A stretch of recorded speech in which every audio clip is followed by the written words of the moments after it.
عید کے موقع پر بچوں کو عیدی دینا، اس کے اندر کہاں تک اجازت ہے، کہاں تک نہیں ہے؟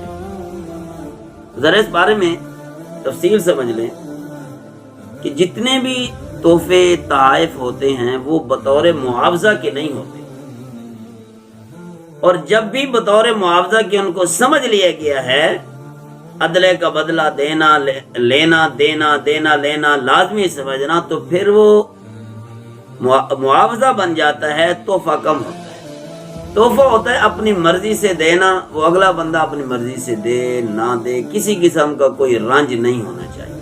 یہ نبی پاک صلی اللہ علیہ وسلم کے احادیث مبارکہ کے اندر بھی ملتا ہے۔ صحابہ کرام میں سے ایک صحابی تھے جو دیہات میں رہتے تھے، وہ آپ کے لیے آتے ہوئے کوئی نہ کوئی تحفہ لے آتے، دیہات کی چیز لے آتے تھے، آپ اس کے لیے کوئی شہر کی کوئی چیز بھیج دیتے تھے، اور نبی علیہ السلام فرمایا کرتے تھے وہ ہمارے لیے دیہات ہے، ہم اس کے لیے شہر ہیں۔ اور تہادو تہابو کے الفاظ بھی آتے ہیں کہ ہدیہ دیا کرو، ہدیہ لیا کرو، اور محبتیں بانٹا کرو۔ ایک دوسرے کو ہدیہ دینا شریعت اس کو افورڈ کرتی ہے، شریعت اس کو اچھی نظر سے دیکھتی ہے، اس سے محبتیں پیدا ہوتی ہیں، اور جو غم ہوتے ہیں، جو ایک دوسرے کی طرف سے غمی کوتاہی کے جو ذرائع ہوتے ہیں ان کا لیول کم ہوتا ہے، اور ایک دوسرے کے بارے میں جو خیالات ہوتے ہیں برے وہ کم ہوتے ہیں، اور ایک دوسرے کے بارے میں جو بدگمانی ہوتی ہیں، خاص طور پر ان بعض الظن اسم ولا تجسسوا ولا یغتب بعضکم بعضا، ان کا لیول آٹومیٹکلی کم ہوتا چلا جاتا ہے۔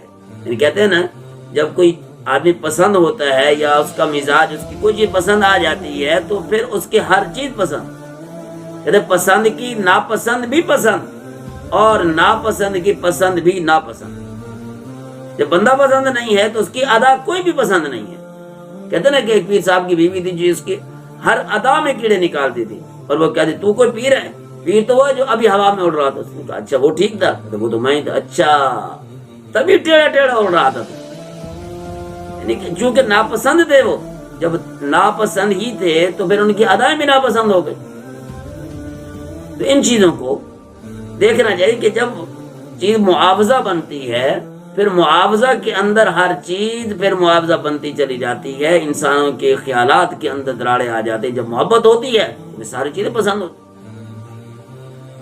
اس طرح کی کئی چیزیں ایسی آتی چلی گئی ہیں۔ نیوتا ہے شادی کے موقع پر جو دیا جاتا ہے، یہ بھی ایک تعاون تھا شروع میں کہ ایک آدمی خرچہ کر رہا ہے، چلو بھائی اس کے ساتھ کچھ تعاون میں شریک ہو جائیں، تعاون کر دیں۔ آج کل بھی کئی دیہاتوں کے اندر ہمارے دوست بھی، ان کی شادیاں ہوتی ہیں، کوئی آدمی لکڑی دے رہا ہے ان کو، کوئی آدمی دیکھ کا سامان دے رہا ہے، کوئی گھی کے اندر شامل ہو رہا ہے، کوئی کسی چیز کے اندر، تو ان کی شادیاں آسانی سے ہو جاتی ہیں۔ لیکن اس کو جب معاوضہ سمجھ لیا جائے گا، جس طرح نیوتے کے اندر ہے، لکھنا پڑھنا شروع ہو گئے بھائی، اور اسی طرح عورتوں کو کچھ شادی کے موقع دلہن کو کچھ دینا لینا ہوتا ہے تو وہ بھی لکھنا ہے۔ تو جب لکھنا ہے اس وجہ سے لکھنا ہے کہ پھر ہم نے دینا بھی ہے، اور لینے دینے کے اندر پھر کرنسی مہنگی ہو جاتی ہے، پھر وہ کہتے ہیں اس کا بھی خیال رکھو کہ 50 روپے کی اس وقت کلو چیز آ جاتی تھی، اب 50 روپے کے اندر آدھی آ جاتی ہے، لہذا اب تم 100 روپے کرو۔ شادیوں میں تو عام رواج بن گیا ہے، ٹھیک ہے، کچھ شہروں کے اندر جو ہے لفافوں کے اندر بند کر کے دیتے ہیں، ایسے ہاتھوں میں نہیں دیتے، لکھتے نہیں ہیں، تو وہ لفافے لے کر وہ لکھ لیتے ہیں، پھر اسی کے حساب سے وہ ان کی شادی پر وہ واپس کرتے ہیں۔ تو جو چیزیں تحفہ ہیں ان کو تحفہ رہنے دیا جائے۔ جیسے ہی ان کو معاوضہ سمجھیں گے، پھر ان میں دراڑیں آئیں گی، پھر نفرتیں ہوں گی، پھر دوریاں ہوں گی، پھر ایسی دوریاں ہوں گی کہ کبھی پھر یہ تحفہ بھی نہیں جائے گا۔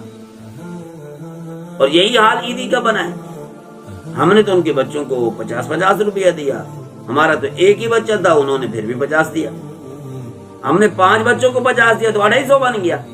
انہوں نے صرف ہمارے ایک بچے کو دیا، یعنی ہمارا بچہ ہی ایک ہی تھا، تو ایک بچے کو دیا اور 50 دیا۔ ان کی بات تھی کہ جتنے بچے پر 50 تھا، ان کی بات تھی کہ ہم نے تو 250 روپے ان کے گھرانے میں پہنچایا تھا تو 250 وہ دیتے۔ تو جب یہ اٹکٹ شروع ہوئی، کشمکش شروع ہوئی، تو پھر وہ تحفہ نہ رہا۔ تحفہ تو ہوتا ہے دل کی ترجمانی، میرے دل نے چاہا میں نے دے دیا۔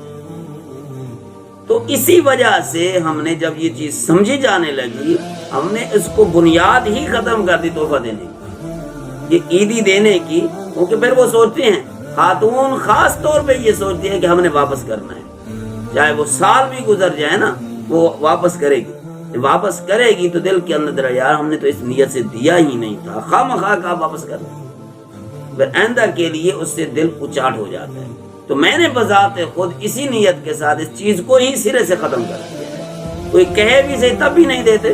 کیوں کہ جب معاوضہ کے ساتھ لیں گے, ہم نے 50 دیا, انہوں نے 60 دینا ہے, اور اس نیت سے انہوں نے دیا کہ ہم نے اضافہ بھائی کچھ بھی ہم اضافہ کر کے دیں, تو کسی نہ کسی درجے میں سود یا سود کا بھائی بن جاتا ہے, سود کا سایہ تو بن ہی جاتا ہے.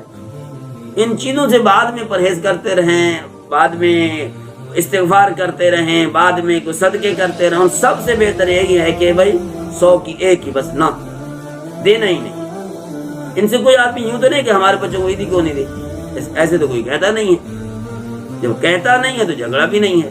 تو سب کا جواب ایک ہی ہے کہ بھائی دینا ہی نہیں ہے, اور نہ ہی جب دینا نہیں ہے تو پھر لینا بھی نہیں ہے. ان ساری چیزوں کا دروازہ بند ہو گیا الحمدللہ. کوئی دے گا تب ٹھیک ہے, نہیں دے گا تب ٹھیک ہے, دے گا تو اپنے بھانجے بھتیجوں کو دے گا, ہمارے بچوں کو.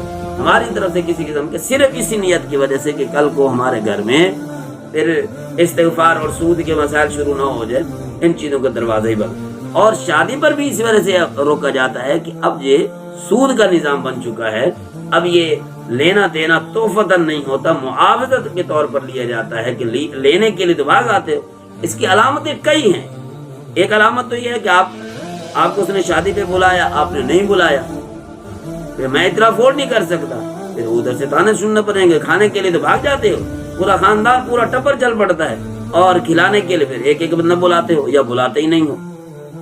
ایسے ہی فوت کے اوپر کئی خاندانوں میں ایسا ہے کہ کلخانی پڑھتے ہیں, وہ کلخانی ہونے کے بعد میں لکھنے شروع کر دیتے ہیں کس نے کتنے پیسے دیے, کس نے کتنے پیسے دیے.